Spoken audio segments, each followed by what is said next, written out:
my topic is the odd one out. It's about 800 years before everyone else's. So I thought I'd just address why first. And the first is, I've always been a great Oriana Fallaci fan. My grandparents are from Sicily. They told me to never trust anyone north of Calabria except Oriana Fallaci.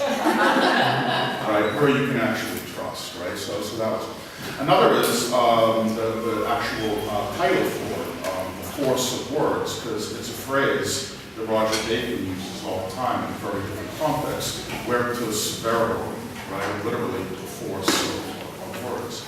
And Florence actually has quite a long historical relationship with works by Roger Bacon on this particular topic.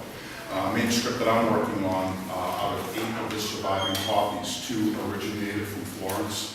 One is in Karachi, and I'm playing hide and seek throughout Europe. It's getting sold from one archive to another. And the other one is 100 meters up the road at the NCF right now. So there's a deep connection on that. But otherwise, you know, for the time period that Roger Bacon is alive, force of words is interesting because the vast majority of the population of Europe is illiterate. I mean, literacy, the ability to be able to read and write, is a specialized skill. I mean, most people do not have it themselves. So it has a particular force already in that it grants a certain monopoly on knowledge that most people simply do not have. So that's kind of the reason behind it. And for medieval historians like me, if we can ever justify, right, why we get grants and things like that, it's to give a deep background on something, and the idea of what words can do, how they can move people, the force that they actually can have.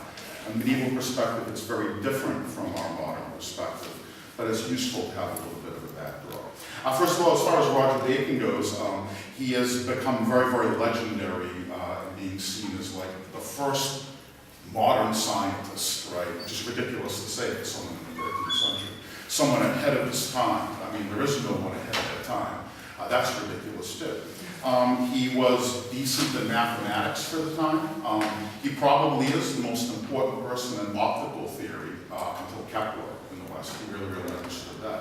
As well as semiotics and theories of language. You know, but he also thought that hanging weasel testicles around your neck was contraceptive. You know, and as I always say to my students, right, you know, to have the disclaimer, do not try this alone. Right? You know, weasel testicles and contraceptives should only be done by professionals. Right? For liability purposes, I need to say that all the time. Right? This is the kind of you know, guy that he is. But he lives during what we can call really one of the greatest information revolutions that happens in Europe before the printing press. And it's the translation of the entire Greek and Arabic corpus, right? Partly from Sicily, partly from Spain. But in the 12th century, they're beginning to get translated, and one of the big end products of that would be the emergence of universities, right? Modern universities in the early 13th century. The old educational system broke down. So Roger Bacon, he is born around 1220, give or take 5 years. He is very, very early professor at the University of Paris. He teaches roughly from 1240 to 1247, when all of a sudden he mysteriously resigns his position and walks off into the sunset for 10 years, right, studying all these types of things. And what we think really happened was, with the Arabic translations that are coming in, there's a lot that are scientific, what we would consider scientific, but there's a lot that are also magical, astrological, alchemical, and they don't really make so much of a distinction between them, you know, at the time. So what Bacon does, and why he resigns his position, he engages in a project of self-study, and joins what medieval intellectual historians will call a metatextual community, right? And I hate the word meta, right? And, you know, I didn't invent the phrase, so I just got to use it. But it's people who study, right, and work with a collection of texts, primarily that they believed were by Aristotle, maybe 20% more. The rest were forgeries, and the forgeries are the most fun ones. And the forgeries are the ones that actually have the most influence. I mean, especially for Aristotle, things emerge like the library list of Aristotle's personal holdings, like anybody knows this sort of stuff, right? But what seems to have fallen into Bacon's hand is an Arabic forgery of an Arabic forgery, right? That was misattributed to Aristotle called The Secret of Secrets, right? And the title already says it all. And it purports to be a letter from Aristotle to Alexander the Great, reminding him of how to conquer the world, right? There's this cult of secrecy, right, and all this sort of stuff that happens, right? And for Bacon, like many others, it's all written in enigma and riddles. And what you have to do is search all of the other sources to be able to find bits and pieces of information to be able to reconstruct it. There's another thing about the force of words, and Bacon is very, very interesting in this. He believes that words, no matter what way you use them, are essentially morally neutral. They can be used for very, very good purposes, and they can be used for very, very bad purposes. He compares them to a knife, right? He said what you can do with a knife is you can sit down and cut your food, or you can stand up and stab your dining companion to death with a knife. It's not the knife, right? It's what you actually do with it, and that's the case with words. But the idea was the necessity of hiding words, right? As he said, never write it all on the skin of a sheep, right? Just never leave it all in one particular area.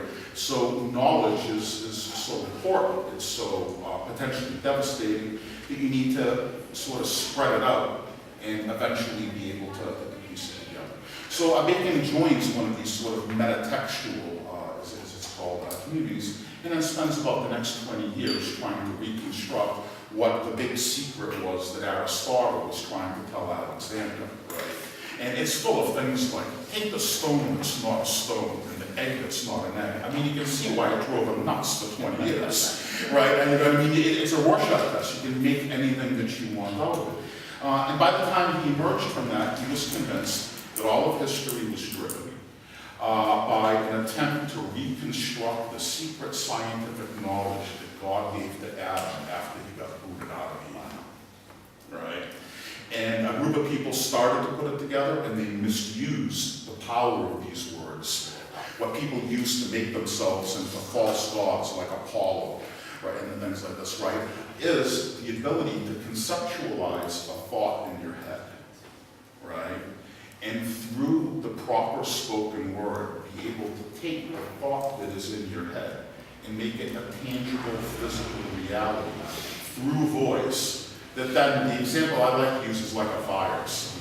He doesn't know what a virus is, but it's very, very similar in that what I speak out, if it's done properly, penetrates into the individual and begins to replicate the reality that I had in my mind. Now, like so many things in the Middle Ages, they're so wrong and they're so right on at the same time, you know what I mean? Because it is a metaphorical but a valuable way of actually looking at it. And he believes the real key is not when you can just do it with one individual, but when you can do it en masse, right?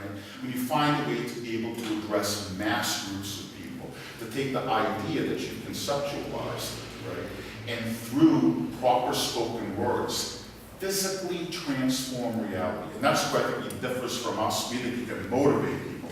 Then you physically, like a virus, replicate the idea and recreate everyone into that image. Now, Roger Bacon, like many people in the 13th century, thought that the world was ending, right? That means Antichrist is on his way, right? The Muslims are all going to get slaughtered, right? Antichrist is going to rise up, and he sees the final battle that is going to happen between Antichrist and the European rump government, as I like to consider it. It's going to be a battle of mass words, right? Of being able to move people, of being able to transform people into something that is good or something that is evil. And his view essentially was, if this power is what Antichrist is going to use physically, right, through magic, I mean, it is a magical process. He believes it's scientifically explicable, right? But he also thinks it's the same basis for miracles, right? For example, when Moses parts the sea, right? I mean, his explanation of this miracle is Moses looks at the Red Sea and thinks space, no water, and actually recreates it and builds this. I mean, it's like a physical transformation he's actually talking about. If this is what Antichrist is going to use to try to bring about the end of the world, and it's so much, the power of words in Antichrist and the end of the world, at least in the States, it's gotten a lot more street credit now that Trump has been elected. Right, like the world world's going to end, the Antichrist is coming. And I know people who say, I can't teach anymore, I'm so depressed. But it's this battle, right, between words, and he believes it's educational reform, right? It's necessary in Europe to be able to develop an ability to combat the words that Antichrist is going to be using to make everybody do what he wants. And you need to develop a counter for that. In short, he believes the only thing that can defeat evil words in the end are good words, right? And both are capable, for him, in a way different than us, of physically altering reality. Like I said, he also traces this with mathematics, geometry, angles. I mean, he makes this much more complicated than it should be when you get down to it. But that essentially is what Bacon does. And I just think that that's a great message for any time period. It is now the turn of Marco Di Donato.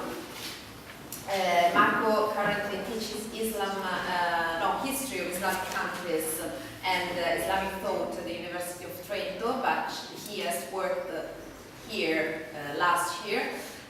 Since 2014, he's part of the UNIMED research unit, and he focuses his research on the Islamist movement in the Middle East area.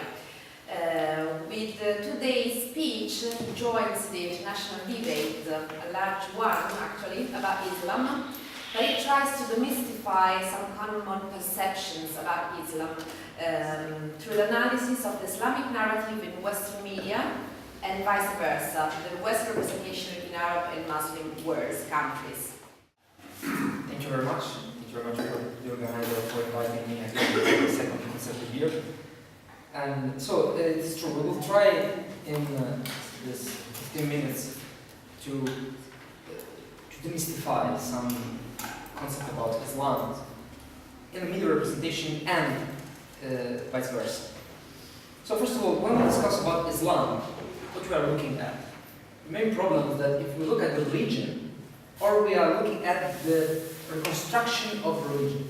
If you are looking at the Quran, sorry for some Arabic word that I will use during my speech, or if you are looking at the Sharia, which is Islamic law, or again, if you're looking at something different, the jurist interpretation of the sources for the legislation. So, the first problem when we try to present Islam in media is that we consider Islam as a monolithic word. Islam cannot be considered a monolithic word, as it's impossible to do that. We have Muslims in Morocco, as well as in Nigeria, as well as in the Gulf countries, in some parts of Africa, in Iran, Pakistan, India, and Indonesia. They are all Muslim, but they are not all Arabs. So we cannot mix. Not all Arabs are Muslim. We have a lot of Arab Christians in Lebanon or in Syria or also in Egypt. They represent 10% of the population, actually. And so in Egypt, you can easily see mosques with churches. So, and also, if we try to discuss about the Quran, are we sure that we know what is written in the text? For example, let's talk about the word jihad, which you probably know. Jihad is mentioned only 4 times in the Quran. Only 4 times, no more. And in the 4 times where this word is mentioned, is never related to the concept of war. Rather, is related with the concept of effort, struggle. The main concept is that jihad is not holy war. Jihad is effort. So after we can discuss if this effort can be military effort, personal effort, the effort with our earth, the effort with our mouth, the effort with whatever we want in a way. But it is impossible to reduce the concept of jihad, the concept of holy struggle. But this is the first thing that students say when you ask in a class, what do you think about jihad? The first thing that they say is holy war. Why? Because the representation of jihad in media is all about war. And this is a mystification of the Quran, of the text, which is quite different from the tradition of the Prophet. The Sunnah, the corpus of tradition related to the Prophet Muhammad and his companions. In order to, I'm simplifying.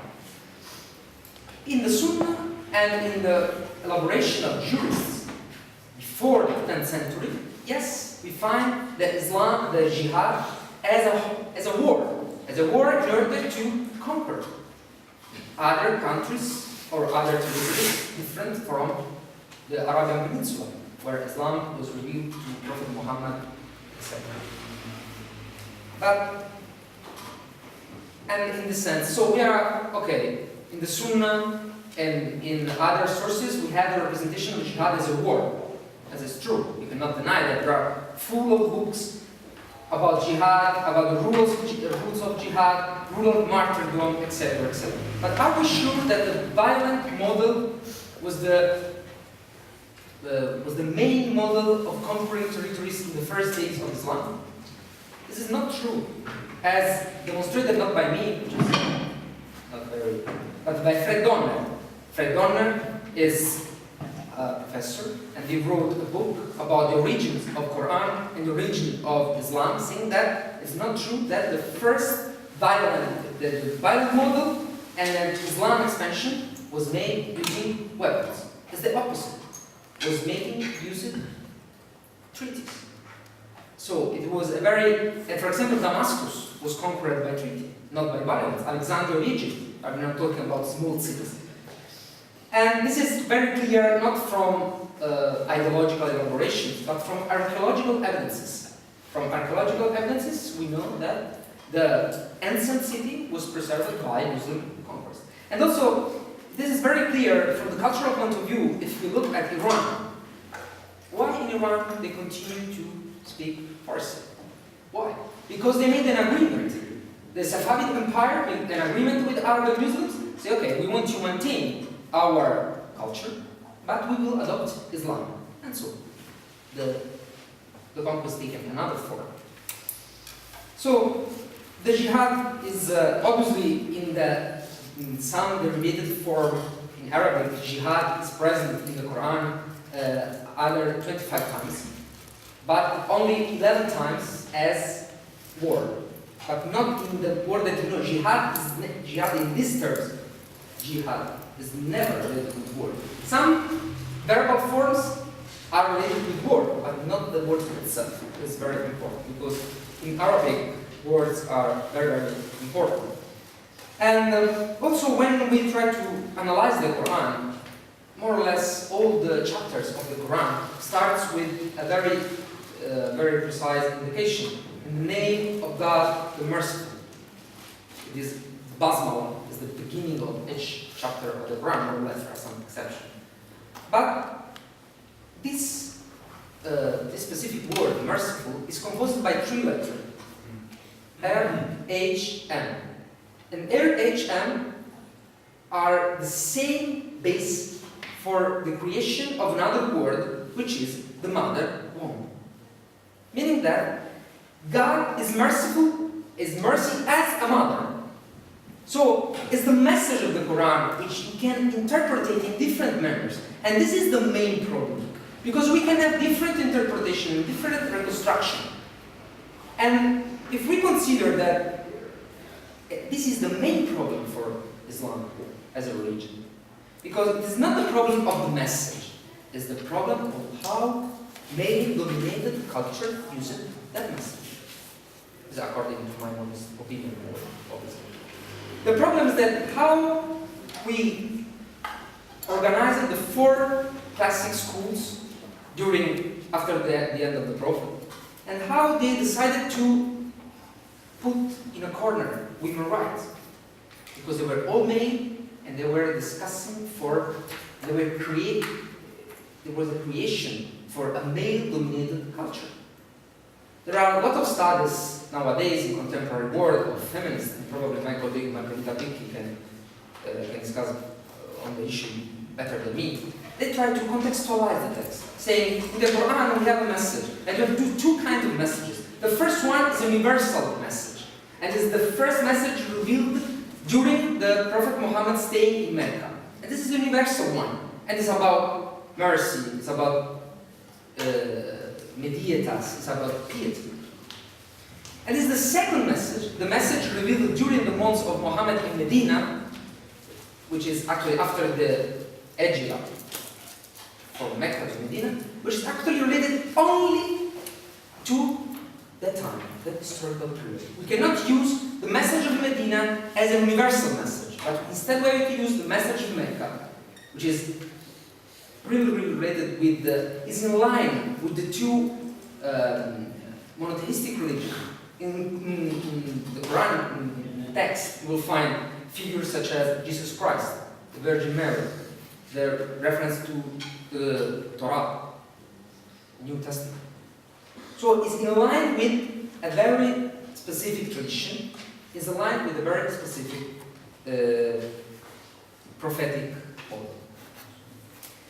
So, and also the relationship, Islam cannot be considered again a Catholic word. In the Islam scenario, we have in Morocco, for example, we have Sufi mysticism. At the same time, in Saudi Arabia, we have Wahhabism, which is actually a very strict interpretation of the text. And we have Shia in Iran, and we have some other sects in India, and other interpreted syncretistic expression in some part of the Asia. So how we can consider, how we can say Islam is violent or Islam, or how can we reduce Islam, the word Islam, to the word terrorism? It's a little bit complicated because Islam is, yes, we can describe, we can obviously refuse some radical interpretation of the text. Yes. And this is the main problem, but this is a partial expression. Muslims more or less are 1 billion and half more or less, all over the world. And for example, if you take the case of ISIS, ISIS is composed by some thousands of fighters, cannot be considered as a representative of Islam. Can be considered as a representative of this particular interpretation. And after, obviously, we have to refuse this kind of interpretation, but this is obvious to say. But we cannot extend, we cannot open we cannot extend, this definition also to the religion. Because religion in Islam, the deen, which is not the word to identify Islam in Arabic, is not religion, but is deen. And deen is something broader than religion. It means an omnicomprehensive system. During an interview with that Rana Falaji did with Ayatollah Khomeini during the 1979, it was an incredible interview because I think she was the only woman able to assist, to conduct the interview with Khomeini. And Khomeini was at the top of his historical experience, was a very powerful man, and she was able to make some question very, she was a real journalist, as journalists have to do. Not using, not as nowadays. Rana Falashi was able to ask to Khomeini a lot of things in absolute freedom of mind, without thinking, without two consequences. She decided to ask to Khomeini everything, and he answered.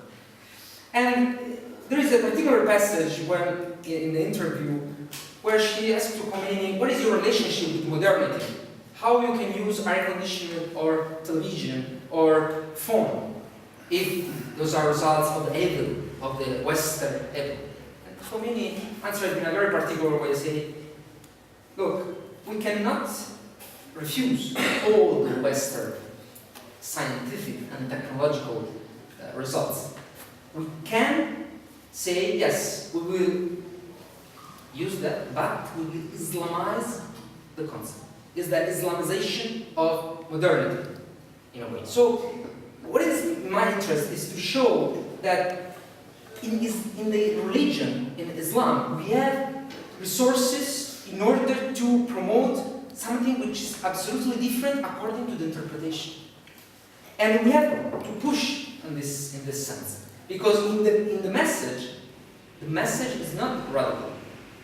We can adapt the message, and we have, for example, Taha Hussein or Hassan Hanafi and other thinkers in the Arab world that are trying to propose this kind of solution. Let's try to contextualize the message. Let's try to open the door to different interpretation. Let's try to not leave the floor always to Saudi Arabia interpretation or Wahhabi interpretation of Islam.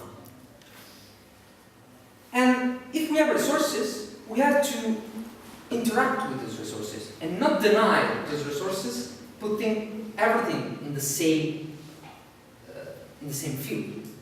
Because we cannot deny that we have some continuous line from Adam to Muhammad, and we have a continuous line in some part. And also, we cannot deny that Islam was revealed by God to Muhammad, if we agree with this proposition, in an ancient era, when the pre-Islamic scenario was worse than what was after Islam. And also the condition of women was terrible. And the condition of the rights of women were absolutely not existing. So, and obviously I don't want to deny the possibility to have a radical interpretation, as I said before, and this is absolutely not acceptable when it comes to reduce the rights of women, the right to personal freedom, etc., etc. But I'm saying we cannot generalize. We cannot have a partial vision saying that Islam is like this. We have different forms of Islam, and we have different forms of answers that we can draw from the Quran and from the Sunnah and from historical experiences. We must be able to express and recognize this complexity also through media. We cannot leave the floor to media that promoting Islamophobia in our country, because in Europe we need to deal with this problem in a different way. We cannot leave on the floor to this kind of narrative. And I think my time is finished, and I would like also to have a question from your side and to interact with you. I think is the most productive way to